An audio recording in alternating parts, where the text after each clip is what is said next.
couple of summers back, this car appeared in a certain blockbuster movie. People wanting one were told by Chevy, come back in a few years. Ouch. Well, the ultimate tease is now over. Looking more Decepticon than Autobot, the 2010 Camaro is one sinister shape. It vaguely recalls the original, released over 40 years ago, but really, this is Voldemort in a crisp suit, Darth Vader with a bow tie. Back in the 60s, when this car was first being developed, its code name was Panther. You know, the kind of animal that can hunt down and kill a Mustang? Well, apparently General Motors was pressured by safety advocates to tone down the attitude a bit, so they came up with Camaro, supposedly Old French for companion or good friend. Performance enthusiasts will agree with that. This car is a galaxy ahead of Camaro's past. A larger car, it's still great fun to throw into curves. Normally, excellent handling and road feel mean a stiff, harsh ride, but Camaro manages to remain somewhat comfortable, even quiet. Another surprise? V6 Camaros used to be called Secretary Specials. This direct injected unit pumps out 304 horsepower. With rear-wheel drive, the 6-speed automatic gets manual shift buttons.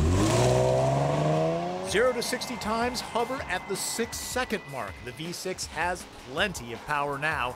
The EPA average of 23 miles per gallon is about the same as a V6 Camry. For those wondering, the V8 SS model has 428 horsepower, which should be enough to outrun Megatron. Defeatable electronic stability and traction control is standard on all models, so are great anti-lock brakes.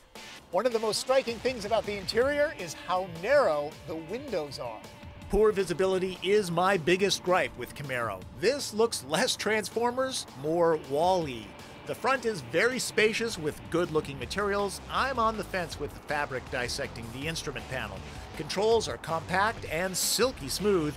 Bluetooth phone connection and dedicated iPod interface give this Bumblebee his voice. Optional quad gauges that live here would dress the space up, but eliminate a storage cubby. Cloth seats look a little plain, but are comfortable and supportive. My tester is a 1LT car with RS package. Move to the 2LT and standard leather gives a richer look. As you might expect, there's not an awful lot of room back here. Boink. There are belts for two. Keep it to kids and you'll be okay. No place to stash drinks though. Other small gripes? Power locks are inconvenient and the wheel can block the speedometer. Officer. With Camaro, it's not so much about trunk size as it is how much can get past here. Tough to get the Allspark through this slot. 5 packs is one less than average. Fortunately, Chevy gives options to expand cargo space. Less retro than Mustang and Challenger, the only thing Camaro could do to attract more attention is turn into a robot. Movie star status can be yours for as little as 23 grand. This well-equipped car is 29. Visibility may be limited from the driver's seat, but the future looks very bright for Chevy's new Camaro. If you want a Camaro, best of luck to you. Chevy claims there are 22,000 pre-orders and sales are strong enough to justify the dreaded second sticker. That's more evil than The Fallen, if you've seen the new movie. But hey, this is a free market society. Now, I mentioned the Panther name. Others that GM considered using back in the day: Gemini, Wildcat, Chaparral, and Bumblebee. Obviously, kidding about that one.